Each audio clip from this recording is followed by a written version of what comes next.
Istanbul میں پاک افغان وفود کے مذاکرات کے بعد فائر بندی معاہدے میں وقتی طور پر توسیع تو کر دی گئی ہے، لیکن اب دیکھنا یہ ہے کہ 6 نومبر کو ہونے والے مذاکرات کے اگلے دور میں کوئی نتیجہ نکل پاتا ہے یا پھر فائر بندی معاہدہ بھی ختم ہو جاتا ہے۔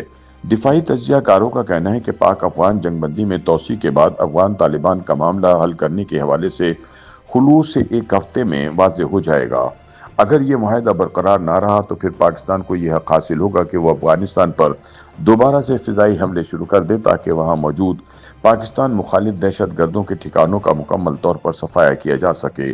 ترکی کی وزارت خارجہ کے مطابق اگلے ہفتے استنبول میں افغانستان اور پاکستان کے وفود کے درمیان مذاکرات کا ایک اور دور ہوگا۔ دونوں فریقین 6 نومبر کو دوبارہ ملاقات کریں گے تاکہ پاک افغان سرحد سے دراندازی روکنے کے لیے ایک مانیٹرنگ میکانزم کو حتمی شکل دی جا سکے جو امن کے قیام کو یقینی بنائے گا۔ ترکی کی وزارت خارجہ کی جانب سے جاری اعلامیے میں بتایا گیا ہے کہ اس معاہدے کی خلاف ورزی کرنے والے فریق پر جرمانہ عائد کیا جائے گا۔ ترکی اور قطر کی ثالثی میں ہونے والے یہ مذاکرات پہلے مرحلے میں تعطل کا شکار ہو گئے تھے۔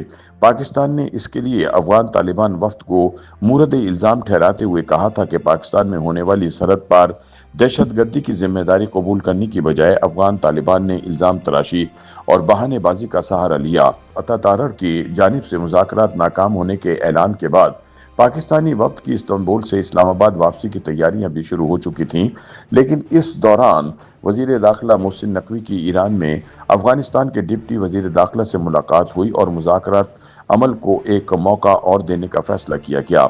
اس کے بعد طالبان کے ترجمان ذبیح اللہ مجاہد نے یہ بیان جاری کیا کہ افغانستان باہمی احترام اور عدم مداخلت کی بنیاد پر پاکستان کے ساتھ اچھے تعلقات رکھنا چاہتا ہے۔ چنانچہ مذاکراتی عمل دوبارہ شروع کیا گیا اور پاک افغان سرحد کی نگرانی کا مشترکہ نظام قائم کرنے پر اتفاق ہو گیا تاکہ دہشت گردوں کی نقل و حرکت روکی جا سکے۔ یہ بھی طے کیا گیا کہ دونوں ممالک کے درمیان مذاکرات کا اگلا دور 6 نومبر کو ہوگا۔ اب دیکھنا یہ ہے کہ 6 نومبر تک یا اس کے بعد پاک افغان سرحدی فائر بندی برقرار رہتی ہے یا ٹوٹ جاتی ہے۔ پاکستان کا الزام ہے کہ کابل کی حکومت دہشت گرد گروہوں خصوصاً تحریک طالبان کو پناہ دے رہی ہے جو افغان سرزمین سے پاکستان میں سرحد پار سیکورٹی فورسز پر حملہ کرتے ہیں۔ وزیر دفاع خواجہ آصف نے یہ بیان بھی دے رکھا ہے کہ اگر افغانستان سے مذاکرات ناکام ہوئے تو یہ کھلی جنگ کے مترادف ہوگا۔ خواجہ آصف کا کہنا تھا کہ پاکستان کے اندر کسی بھی دہشت گرد حملے یا خودکش بم دھماکے کی صورت میں ہم جوابی کارروائی کریں گے اور پوری طرح حساب برابر کریں گے۔ اگرچہ فائر بندی اب تک بڑی حد تک برقرار ہے لیکن دونوں ممالک کی سرحد بند ہے جس کی وجہ سے سینکڑوں ٹرک پھنس گئے ہیں۔ 2600 کلومیٹر طویل پاک افغان سرحد پر تجارت معطل ہے اور افغان تاجروں کو بھاری مالی نقصان اٹھانا پڑ رہا ہے۔ دفاعی تجزیہ کاروں کا کہنا ہے کہ فی الحال عارضی طور پر جنگ بندی ہو چکی ہے اور 6 نومبر تک جو 7 دن ہیں ان میں اندازہ ہو جائے گا کہ افغان طالبان حکومت قیام امن کے لیے کتنی سنجیدہ ہے۔